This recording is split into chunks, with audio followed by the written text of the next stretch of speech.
স্বাস্থ্যের বিষ দাঁত চিনিয়ে দিয়েই অমর অভয়া। একটা হসপিটাল, ওষুধে ভেজাল, আর কি কি ছিল সবটা এখনো জানি না, সিবিআই তদন্তে হবেই স্পষ্ট। কিন্তু এতগুলো হসপিটাল, স্যালাইনে বিষ, ঢাল হয়ে দাঁড়াচ্ছেন মুখ্যমন্ত্রী।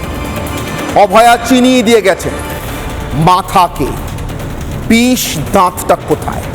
তাই বলছি, অভয়া জিতে গেছেন। এ বিচারের রায় যবে যেমন যেভাবেই আসুক, অভয়া জিতে গেছেন। অভয়া এ রাজ্যের ভাতাবদ্ধ মানুষকে শিখিয়ে দিয়েছেন, বুঝিয়ে দিয়ে গিয়েছেন।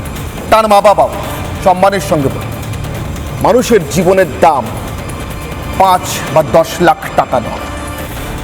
এ দিয়ে আরও কয়েক বোতল বিষ স্যালাইন কেনা যেতে পারে, ভেজাল ওষুধ কেনা যেতে পারে, মানুষের জীবন কেনা যায়।